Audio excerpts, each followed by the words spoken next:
This is Smita. In this video, we will be deep diving into the features of C++.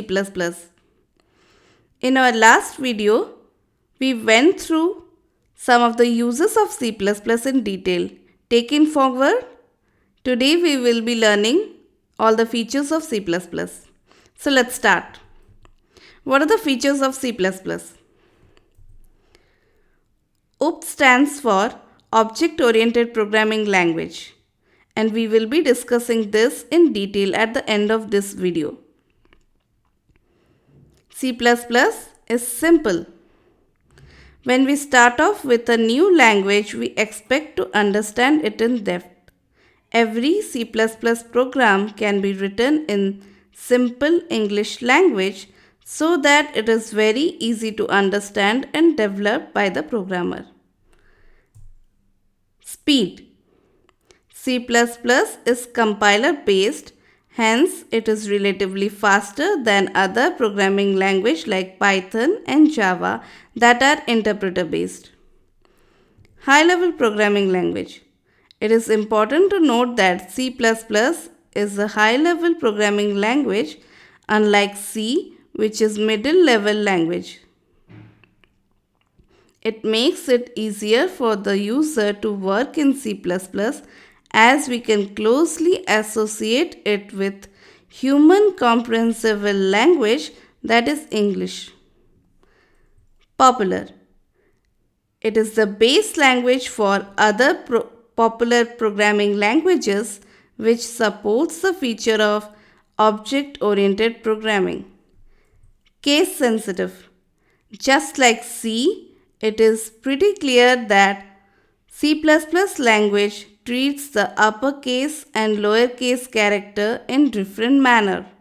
For instance, the meaning of keyword cout changes if we write it as cout in lowercase or cout in uppercase. Unlike other programming languages such as HTML and MySQL, which are not case sensitive. Compiler based. C++ is compiler based language and hence it is faster than languages that are interpreter based. Compiler takes an entire program at a time and generates intermediate object code. So, overall execution speed of a program is much faster than interpreter, whereas interpreter takes a single line of code or instruction at a time, which makes overall execution slower. DMA or dynamic memory allocation. In C++, to perform dynamic memory allocation, that is memory allocation manually by the programmer, we have pointers. It allows us to allocate memory dynamically. Next is rich library. The C++ programming language offers us library, which is collection of inbuilt classes and functions that makes things easy for the programmer. These functions can be accessed by just including suitable header files. C++ is portable, which means it is machine independent or platform independent. In simple terms, portability refers to same piece of code with varied environment. Let's understand this using an example. Suppose we write a piece of code to find name, age and salary of an employee using a Linux system, and for some apparent reason you want to switch our operating system to Windows or to Mac. In this case, it is very easily done. The code will work in similar fashion in both Mac and Windows as it did in Linux. The most important feature, as we discussed, is OOPS, which is the concept of object-oriented programming. Object-oriented programming is one of the most powerful programming language. The main idea of OOPS is to create an object that has certain properties and methods. While designing C++ modules, we try to see the whole world in form of objects. For example, a car is an object which has certain properties such as color and number as its data and accelerate and brake as its behavior.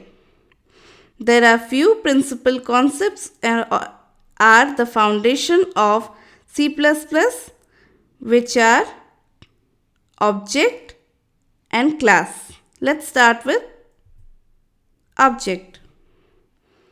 This is the basic unit of object-oriented programming. Object is an instance of class and may be called class instance. This instance is a location created for a class and has access to both data and function of a class. This process allows multiple objects to run through the same content without waiting for another object to finish. This enables reusability of code. Next is class. When you define a class, you define the blueprint of an object. This does not actually define any data, but it does define what the class name means. That is, what an object of a class will consist of and what operations can be performed on such an object. C++ is an object-oriented programming language, unlike C, which is procedural programming language. These objects help us to implement real-time problem based on data abstraction, encapsulation, inheritance, data hiding, and polymorphism. Let's go through these in detail. First one is data abstraction. This refers to providing only essential information about the data to the outside world, hiding the background details or implementation. We can implement data abstraction in C++ using classes. Classes help us to group data and data members and functions using available access specifiers. Access specifiers or modifiers are keywords that sets the accessibility of class, method and other members, which you can see here as underlined with a red color. In this example, we have one abstract class named shape. This shape class has an area function which only has its declaration part. You can see no definition part is available for the area function inside the abstract class. That is shape. We can see that definition of the same area function is different in both of its child, that is rectangle and circle. This is required because the formula of area for rectangle is length into breadth and for circle is pi r square, which is obviously different. Next is encapsulation. Data encapsulation is the process to implement data abstraction by wrapping up of data and function into an exclusive block. It is the process of combining data, member, and function in a single unit called classes. This is to prevent the access to data directly. This access is provided through the function of the classes. It helps in data hiding. Here in this image, we can see how data and logic, which is to be implemented over this data, are combined into one single block called object. Next is inheritance. The term inheritance refers to transferring the properties of parent class to their child classes. In C++, inheritance is the process in which one object acquires all the properties or behavior of its parent object automatically. The class which inherits the member of another class is called derived class, and the class whose members are inherited is called base class. We can implement the basic idea of inheritance by creating more than one classes. This concept reduces the repetition of program code and makes it easy to transfer or copy the properties of one class to another.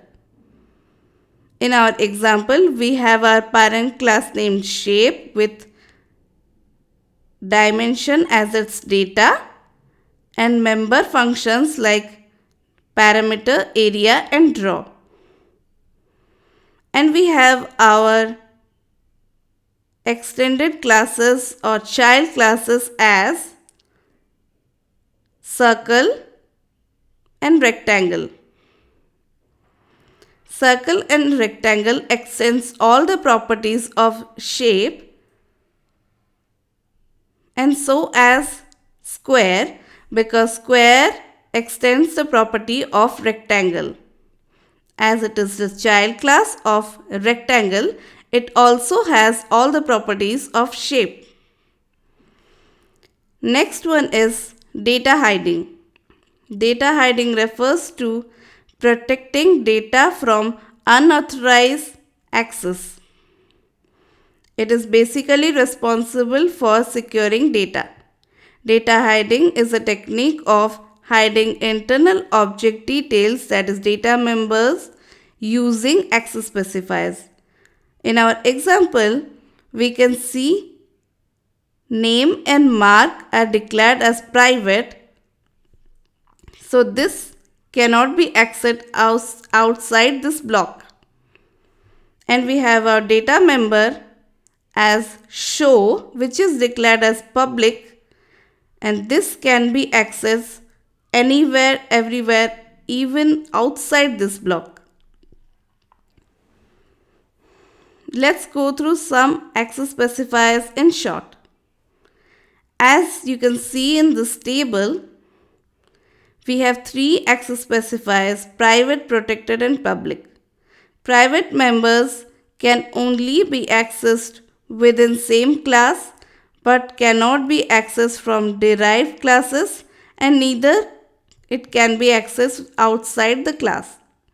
Whereas in case of protected members, these can be accessed within the same class as well as from its derived class, but it cannot be accessed from outside the class. In case of public members, we can access these members within the class, from derived class as well as from outside the class. Now let's move towards the next concept, which is polymorphism.